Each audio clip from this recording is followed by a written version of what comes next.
നമുക്കൊരു പൊരിച്ച കോഴിയുടെ ബിരിയാണി ആയാലോ? അതെ, നിങ്ങളുടെ നാട്ടിൽ എങ്ങനെയാണെന്ന് എനിക്കറിയില്ല. ഞങ്ങളുടെ വീട്ടിലാണെങ്കിലും നാട്ടിൽ ഏത് വിരുന്നിന് പോയാലും നെയ്ച്ചോറും ചിക്കൻ കറി ഉണ്ടാക്കി തന്നിട്ടേ ബിരിയാണി എന്ന് പറഞ്ഞ് പറ്റിച്ചൊരു കാലം ഞങ്ങൾക്ക് ഉണ്ടായിരുന്നട്ടാ. കഥകൾ പറഞ്ഞ് അധികം മലമ്പാക്കുന്നില്ല, കാര്യത്തിലോട്ട് അടക്കം. ചിക്കൻ മാരിനേറ്റ് ചെയ്യാൻ വേണ്ടിയിട്ട് കുറച്ച് മുളക് പൊടി, കുറച്ച് ചിക്കൻ മസാല, കുറച്ച് കുരുമുളക് പൊടി, കുറച്ച് മഞ്ഞപ്പൊടി എല്ലാം കൂടി ഇട്ടിട്ട് അതിന്റെ കൂടെ കുറച്ച് തൈരും ഇട്ട് കുറച്ചല്ല ആവശ്യത്തിന് ഉപ്പ് കൂടി ഇട്ടിട്ടെ എല്ലാം കൂടി ഇങ്ങനെ മിക്സ് ചെയ്യാം കേട്ടോ. അയ്യോ, ഒരു കാര്യം പറയാൻ മറന്നുപോയി, ജിഞ്ചർ ഗാർലിക് പേസ്റ്റ് കൂടി ചേർക്കണം കേട്ടോ. ഞാൻ തലേ ദിവസം മാരിനേറ്റ് ചെയ്യാൻ വെച്ചോണ്ട് ഞാൻ ഇത്രയും മസാല പരട്ടിയിട്ടും ഫ്രിഡ്ജിലിട്ട് വെച്ച് പിന്നെ ഞാൻ ഉണ്ടാക്കുന്ന അന്ന് അതിലോട്ട് ഒരു മുട്ടയും കുറച്ച് കോൺഫ്ലോറും കുറച്ച് മൈദയും കൂടി ഇട്ട് ഒരു കോട്ടയും കൊടുക്കും കേട്ടോ. നിങ്ങൾ ഇന്ന് തന്നെയാണ് ഉണ്ടാക്കണമെങ്കിൽ ഇതെല്ലാം ഒറ്റ അടിക്കങ്ങും ചേർക്കാം കേട്ടോ. അപ്പൊ നമുക്കിനി ഒരിക്കൽ മഹാമഹത്തിലോട്ട് പോവാം. ആദ്യം ഞാൻ കാഷ്നട്ടും കിസ്മിസും പൊരിച്ചെടുക്കുന്നുണ്ട്. അതിന്റെ കൂടെ തന്നെ നമ്മുടെ സവാളയും പൊരിച്ചെടുക്കുന്നുണ്ട്. അതിനുശേഷം നമ്മൾ ചിക്കൻ ഇട്ട് കൊടുത്ത് എല്ലാ സൈഡും നല്ലതായിട്ട് മുരിച്ച് അതും വറുത്ത് കോരി എടുക്കും കേട്ടോ. നമുക്കിനി ചോറുണ്ടാക്കാൻ വേണ്ടിയിട്ട് നെയ്യും സൺഫ്ലവർ ഓയിലും കൂടെ ഒഴിച്ചു കൊടുത്തിട്ട് അതിലോട്ട് പട്ട, ഗ്രാമ്പു, ഏലക്ക, തക്കോലം, ബേ ലീഫ്, പെരുംജീരകം, കുരുമുളക് എല്ലാം കൂടി ഇട്ട് കൊടുക്കുന്നുണ്ട്.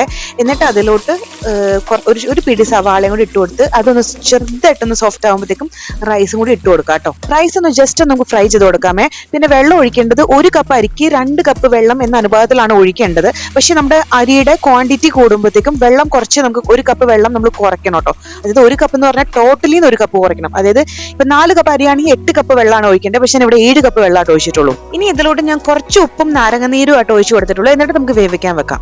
നമ്മൾ അടുത്ത സ്റ്റെപ്പിലോട്ട് പോകുന്നതിന് മുന്നേ ഡാൻസ് ഒന്നും ഇല്ലല്ലോ അല്ലെ, നമ്മളുണ്ടല്ലോ കുറച്ച് മല്ലിയിലയും പുതിനയിലും കൂടി അരിഞ്ഞു വെക്കണം. പിന്നെ ഇഞ്ചി, വെളുത്തുള്ളിയും പച്ചമുളകും ഒന്ന് ചതച്ച് വെക്കണം കേട്ടോ. നമ്മൾ വറുക്കാൻ ഉപയോഗിച്ച എണ്ണ ഉണ്ടല്ലോ, അതാട്ടോ ഞാൻ ഇതിലോട്ട് ഒഴിച്ചു കൊടുക്കുന്നത്. ആ എണ്ണ ഒഴിച്ചു കൊടുത്തിട്ട് ഇഞ്ചിയും വെളുത്തുള്ളിയും പച്ചമുളകോട് ചതച്ചതിട്ട് ഒന്ന് ജസ്റ്റ് അതിന്റെ പച്ചമണം മാറുന്ന വരെ ഒന്ന് വഴറ്റിയിട്ട് അതിലോട്ട് സവാളയും തക്കാളി ഇട്ട് കൊടുക്കുക. കൂടെ തന്നെ മഞ്ഞപ്പൊടി, ഉപ്പ് ഇട്ട് കൊടുത്ത് നല്ലതായിട്ടൊന്ന് സോഫ്റ്റ് ആവുന്ന വരെ ഒന്ന് വഴറ്റിയെടുക്കാം. നല്ലതായിട്ട് മുരിയാൻ നിൽക്കണ്ട, നല്ലതായിട്ടൊന്ന് സോഫ്റ്റ് ആയിട്ട് വരുമ്പോഴത്തേക്കും നമുക്ക് അതിലോട്ട്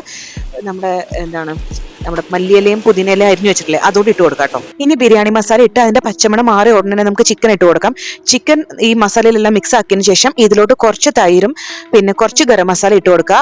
എന്നിട്ട് ഇതൊന്ന് ഇളക്കി മിക്സ് ആക്കിയതിനു ശേഷം ഒരു 1/4 കപ്പ് വെള്ളം ഒഴിച്ചു കൊടുക്കണം. ഇത് ഗ്രേവി ഒന്ന് സെറ്റ് ആവാൻ വേണ്ടിയിട്ടാണ്. എന്നിട്ട് ഉപ്പൊക്കെ ഉണ്ടോ എന്ന് നോക്കിയതിനു ശേഷം നമുക്ക് തീ ഓഫ് ചെയ്യാം. എന്നിട്ട് നമുക്ക് ദം ചെയ്യാൻ തുടങ്ങാം. ഞാൻ എപ്പോഴും ദം ചെയ്യുമ്പോൾ ആദ്യത്തെ ലെയറും അവസാനത്തെ ലെയറും എപ്പോഴും റൈസ് ആയിരിക്കും കേട്ടോ. അപ്പൊ ആദ്യത്തെ ലെയർ റൈസ് ഇട്ട് കൊടുത്തിട്ടുണ്ട്. ഇനി ഇതിലോട്ട് ഞാൻ കുറച്ച് കുങ്കുമപ്പൂ ചൂടുവെള്ളത്തിൽ ഇട്ട് വെച്ചിട്ടുണ്ടായിരുന്നു. എന്നിട്ട് അതിലോട്ട് കുറച്ച് പൈനാപ്പിൾ എസൻസും റോസ് വാട്ടർ ഒഴിച്ചിട്ടുണ്ടായിരുന്നു കേട്ടോ. അതൊന്ന് ഒഴിച്ചു കൊടുക്കും. വേണമെങ്കിൽ നിങ്ങൾക്ക് കുറച്ച് നെയ്യ് ഒഴിച്ചു കൊടുക്കാം. എന്നിട്ട് നമ്മുടെ കിസ്മിസും അണ്ടിപ്പരിപ്പും വറുത്തിട്ട് കൊടുക്കുക. എന്നിട്ട് ചിക്കന്റെ ലെയർ വെക്കുക, അതിന്റെ പുറത്ത് റൈസ് വെക്കുക. അങ്ങനെ റിപ്പീറ്റ് ചെയ്തിട്ട് സെറ്റ് ചെയ്യുക. എന്നിട്ട് അലൂമിനിയം ഫോയിൽ കൊണ്ട് പൊതിഞ്ഞിട്ട് നമുക്ക് ലോ ഫ്ലെയിമിൽ ഒരു അരമണിക്കൂർ ദം ചെയ്തെടുക്കണേ. താഴെ നമ്മുടെ ദോശത്തട്ട് വെച്ചിട്ട് ദം ചെയ്തെടുക്കണേ.